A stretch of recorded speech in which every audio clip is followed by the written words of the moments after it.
Hi everybody, so I'm just going to summarize what happens in the end of or just kind of throughout the whole novel and why it came to that ending.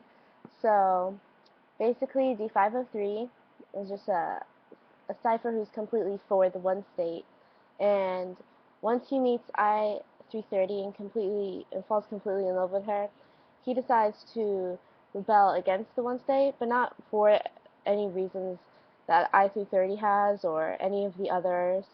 Um, he never really states at one point that he's completely 100% against the one state. He's always kind of confused about that. But he does show that he's 100% with I-330. That's his only reasonings.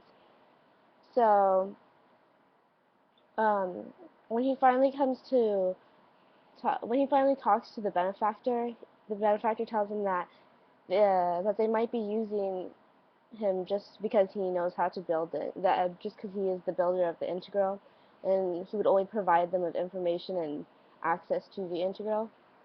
So basically, when he hears that, he's still kind of in denial and trying to deny that I-230 doesn't actually love him and is just using him. But he even says that he's going to murder you to show how in love he is with I-330, so she believes him. So when it finally comes to him meeting I-330, and when he's about to explain to her that he wasn't a part of, he was never against her, and that she shouldn't be like upset with him. Um, I-330 kind of just is. He realizes that I-330 is there only to um, get information from him, and when he realizes that, he kind of uh, realizes that she's been using him this whole time. So I think that's why he goes back to um, that's why he gives her into, like, he tells on her, and he goes back to being with the one state completely, only because his his actions are always based on emotion and feeling, and I guess because he's never experienced feelings for other people before, because he's just a cipher in this community, in this society. And yeah, basically emotions and feelings pretty much control D503 and his actions. He can't really have any control over himself. He needs somebody to control him, which is why um, it kind of um, knowing that about him kind of gives away from the beginning that he would need the one state in the end, because he needs something that's stable and reason, as he calls it.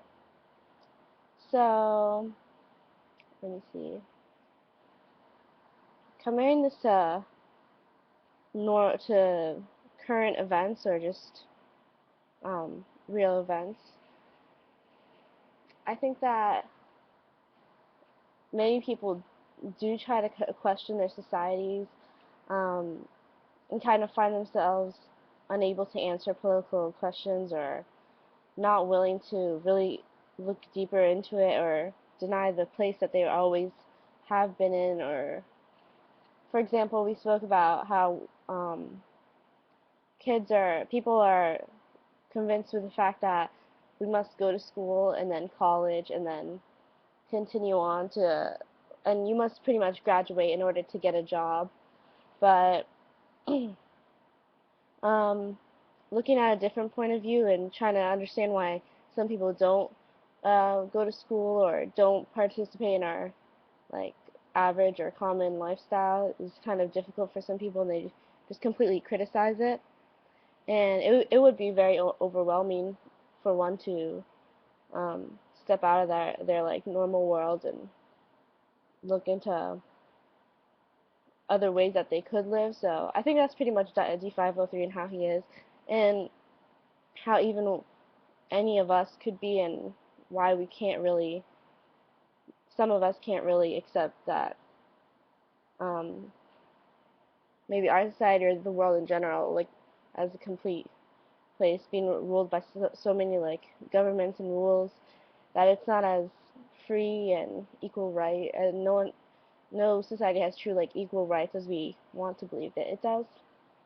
So basically, that's why I think Zamyatin wrote We, and Um, yeah, it's basically just to allow the readers to kind of understand that they're put in these situations, like they live in the same situation as D503, but maybe not as extreme, but it could be extreme, and we just think it isn't, as he thinks. So, that's it.